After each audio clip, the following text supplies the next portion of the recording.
दोस्तों, आज हम लोग अष्टवक्र के कहानी को पढ़ेंगे। अष्टवक्र एक बहुत ही महान पंडित थे। आज हम लोग इस कहानी का शीर्षक समझेंगे कि कहानी का शीर्षक है हम लोग का कि शरीर को नहीं आत्मा को जानो। कहानी शुरू होता है दोस्तों यहाँ से। भगवान अष्टवक्र के संबंध में पुराणों में ऐसी कथा आती है कि जब वे गर्भ में थे तभी उन्हें समस्त ज्ञान प्राप्त हो चुका था। उनके पिता कुछ अशुद्ध पाठ कर रहे थे। तब इन्होंने गर्भ में ही कहा, पिताजी आप अशुद्ध पाठ क्यों कर रहे हैं? पिता को यह बात कुछ बुरी लगी। उन्होंने श्राप दिया कि अभी से तू इतना उदंड है, तू बाद में क्या करेगा? जा, तू 8 अंग से टेढ़ा हो जाएगा। पिता का वचन सत्य हुआ और ये 8 स्थान से टेढ़े ही पैदा हुए, इसलिए उनका नाम अष्टवक्र पड़ा। इन्होंने फिर विधिवत वेद वेदांत का अध्ययन किया। उन दिनों महाराजा जनक के यहाँ एक पुरोहित रहता था। उसने यह नियम बना लिया था कि जो शास्त्रार्थ में मुझसे हार जाएगा उसे मैं जल में डुबो दूंगा। बड़े बड़े पंडित जाते और हार जाते। हारने पर वह पंडितों को जल में डुबो देता। अष्टवक्र जी के पिता मामा आदि को भी उसने उसी जल में डुबो दिए थे।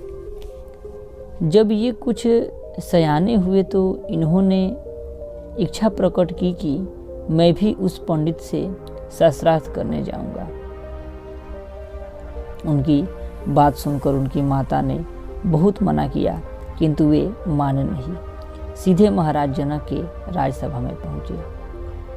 इनके 8 स्थान से टेढ़े मेढ़े शरीर को देखकर उनकी सभासद हंस पड़े और उन्होंने जब यह सुना कि वे शास्त्रार्थ करने आए हैं तब वे और भी जोरों से हंसने लगे। अष्टवक्र जी ने कहा, हम तो समझते थे कि विदेह राज की सभा में कुछ पंडित भी होंगे, किंतु यहाँ तो सब चर्मकार ही निकले। यानी कहने का मतलब चमार ही निकले, जो अपने चमड़े से प्यार करते हैं।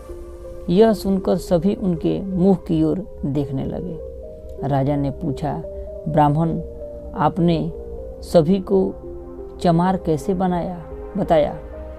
यहाँ तो बड़े बड़े क्षत्रिय ब्रह्मनिष्ठ ब्रह्म पंडित हैं।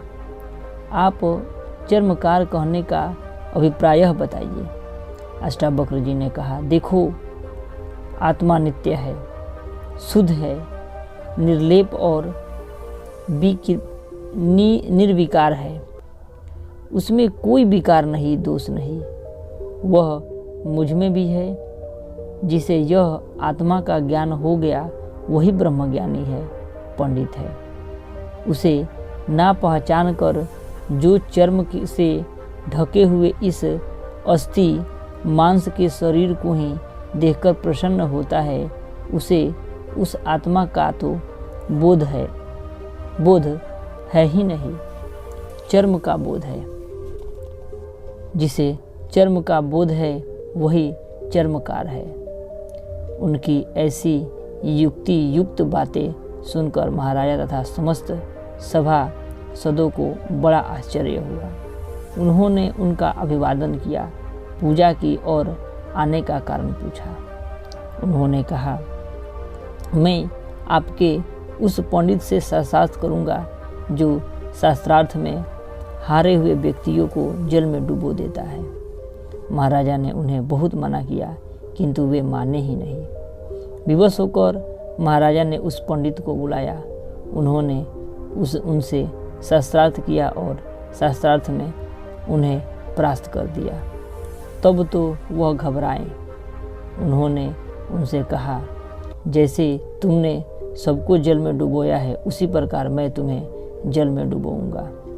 उसने संतुष्ट होकर कहा, ब्राह्मण, मैं आपकी विद्वता और पांडित्य से बहुत प्रसन्न हूँ।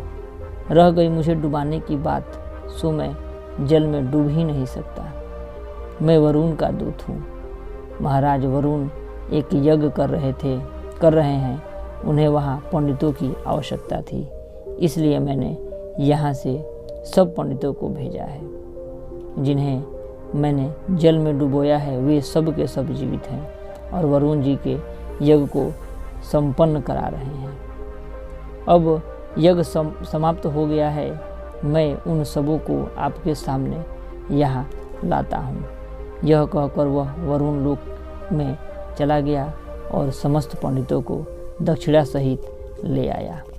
सभी ने प्रेम पूर्वक अष्टावक्र जी का